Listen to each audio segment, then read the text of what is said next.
Good morning, Devils fans. It is 9:35 on July 9th, and with yet another day going by with no movement in the free agency front, I want to take today's episode to once again address a JFresh fan vote redraft, this time for the 2016 entry draft. I actually don't have too many issues with this one, especially at the top, but I wanted to just go through it step by step and then obviously focus in on our boy, the original 162nd overall sixth round pick, Jesper Thunder. Well, you remember that. We'll stop right at the top of this one as there's really no surprise. Austin Matthews, number one. I think that is pretty clear cut. I know lately who I would take at number two, Matty Tkachuk, which the fan vote also agrees with, has pushed himself at least into the conversation of overtaking Matthews. I think there's obviously recency bias involved in this. Matthews is one of the generational players of this league, and it is just no doubt in my mind the best player in this draft. Followed up by that is Matty Tkachuk, who moves up 4 spots from his original 6th overall pick. I do value him here, even though he is a winger, as I discussed yesterday, which I do value less compared to other positions, because he is a power forward, which is a rare commodity in this league. He is, I'd say, easily the best one, followed up by our boy Timo. And when you have guys like that fill in a niche that is almost more difficult to get than even your 1C type position, you do put that value on that in a redraft, and I think he just clearly has put his flag in the ground on this one of his relevancy to the league, being able to carry his own line from the wing, and just all the other intangibles he brings. He has learned lately to kind of bring it back where he is more valuable on the ice than in the box. So he does, while still scraps it up on the ice and is an instigator, definitely is taking less of the penalties that keep him off the ice, and I think that has skyrocketed his value overall. The one disagreement I have in the fan vote is JFresh's followers put Adam Fox in at 3. Now, I could see that being an easy argument if we were talking power rankings of the 2016 draft or value brought by players of 2016, but this is a redraft, and we all know what Adam Fox did last time, and that was refuse to play for any team that drafted him or traded for him, and just waited and waited and waited until he could walk to the Rangers. So in a redraft, I'm not taking Adam Fox, pretty much unless I am the Rangers. He would fall, I then believe, quite fall. I think he possibly makes it all the way to 66 again by that logic, just because there's no point in any other team taking him. Now, would he possibly play for another original 6 team if they drafted him? Maybe. But do you want to roll the dice on that? That would have to be your call if you were a GM of one of those teams. But for me personally, especially if I'm the Columbus Blue Jackets, I'm not taking Adam Fox at that pick because it's wasted. I would much rather move on to the next guy, where I do agree the follow-up here would be Charlie McAvoy. The absolute workhorse for Boston, does just about everything.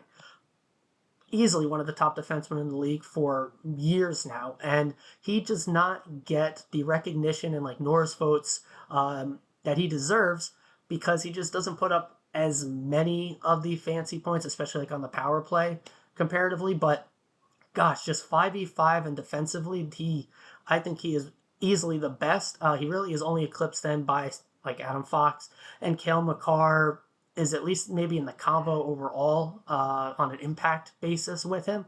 But those guys obviously bring a bit more of the natural offensive talent than Charlie does. But if he adds like a big slap shot that consistently goes in from the blue line to his repertoire, ooh, man, I do love me some Charlie McAvoy.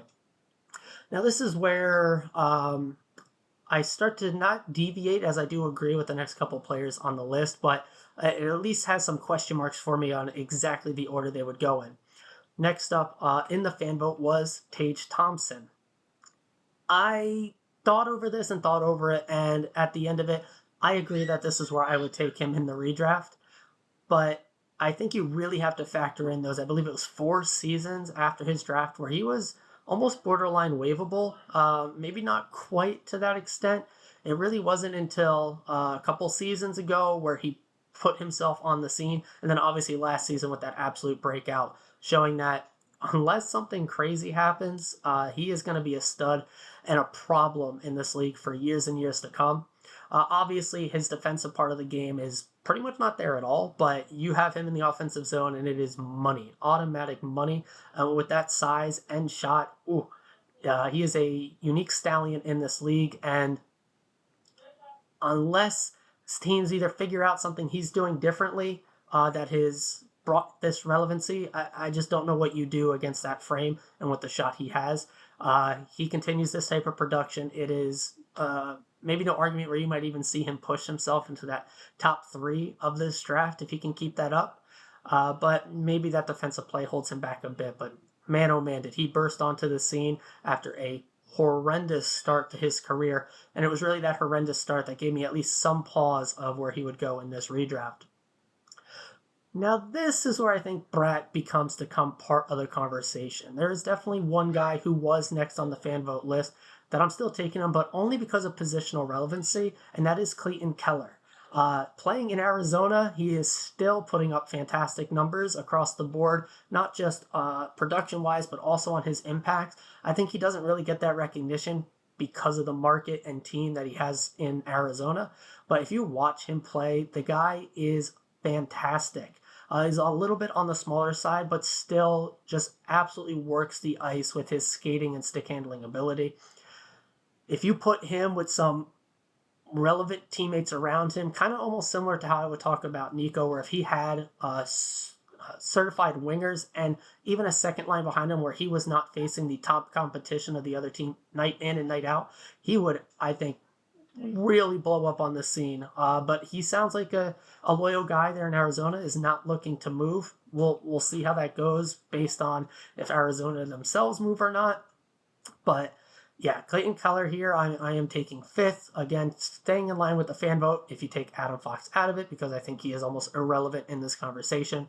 And then that moves us on to a batch of wingers. And this is where Brett, I think, really makes the argument. So he's up against, in order, would be Alex DeBrincat and then Patrick Laine, a couple of 40-goal scorers.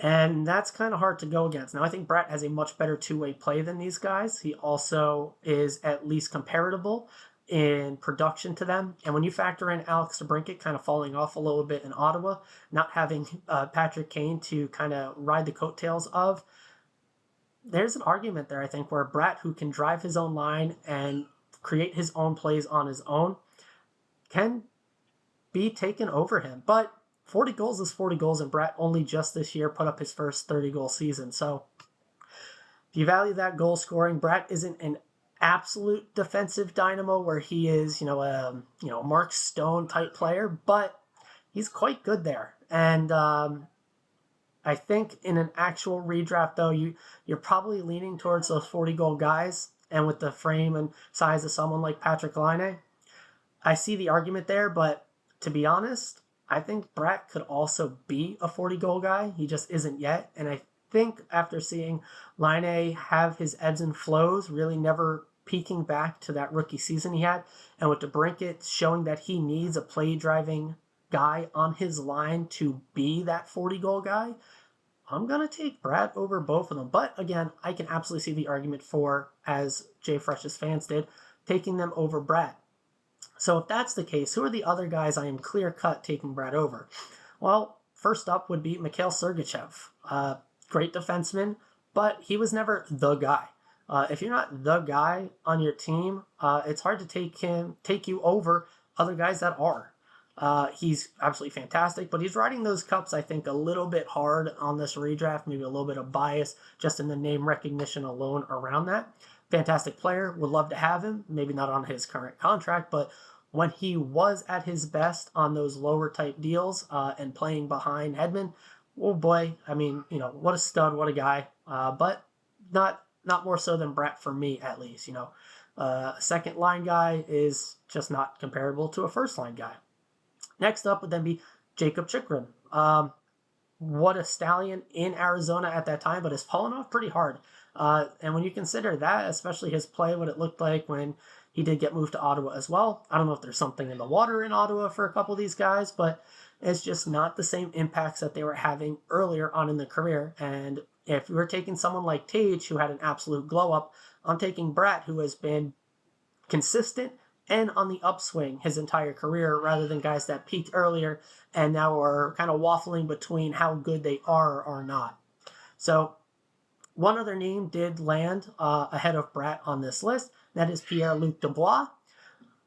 Again, it's a redraft. I mean, if you want a guy who is going to try and force his way out of multiple teams, a la Adam Fox, although not quite to the same extent, and you want to risk that on the skill level of Pierre-Luc Dubois, I mean, go for it. He's great. Don't get me wrong. The guy is probably going to do work in LA with that team for years to come, but are you, again, taking that risk of someone who maybe is not going to stick around for your team or take shifts off just because he's not vibing with your city because you're not as big of a market as he wants?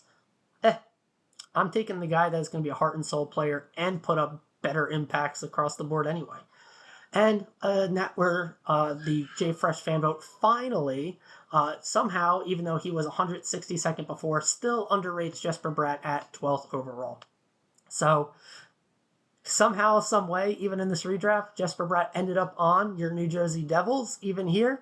And so I can't complain too much if this ended up playing out this way. I'd be very, very happy taking, once again, what I would find to be even a steal at 12th overall. And yeah, really, I think Bratt is still somehow underrated, even with the campaign of my co-host, the Bratt Pack, trying to bring his name to a more national prominence, which he did. And I think going forward, we'll see Bratt slowly climb his way up the list, but I doubt it he ever really breaks top 5 in this draft. It's a really good one, like especially for Americans. My goodness, what a draft for Americans. There is one other name in the draft of Devils relevancy I did want to touch on, and that would be our original first-round pick that year, Mikey McLeod. In this one, he did stay a first-round talent, although dropping 14 spots to 26th overall. I think if you ask Devils fans, even just last year, that still would have been way too high for him. But after the end of last season and his playoff play, and showing what he brings, more of the expectations of just who he is and not being a 12th overall talent, the guy's still really good. He's a clear NHL player, a certified bottom 6 guy. I think we are lucky and privileged to have him as a 4th line type player. Will he climb too much higher than this? There's definitely a few names on this fan vote I would have taken him over, but there might be a few names that are after him that are going to climb up as well. So this maybe kind of feels like the right spot for him. So nothing too crazy there. That's it really on this draft. Nothing too abhorrent compared to yesterday's, in my opinion. So come tomorrow, we actually are going to have new New Jersey Devils news. Development camp is going to be starting. I'm going to do a bit of a primer tomorrow morning, getting into that, and then we'll have multiple days of coverage I will be able to discuss. So I'm looking forward to it. As fun as some of these redrafts and things they are to discuss, I'd rather much talk about new things and just really all New Jersey Devils. And I cannot wait to actually have content to discuss, and hopefully there is some unknowns that come in and make me have to think about where I see this roster going this year. But let me know what you guys think about this draft. Let me know what you guys think about the upcoming development camp. And I asked my better half about this right before the video, and she said, let's give it one more try. But the date and times at the openings, is it worthwhile? Should I just throw that kind of in the description of the video, or not needed at all? Let me know your guys' thoughts, and I will see you all tomorrow morning. I hope you have a great rest of your day.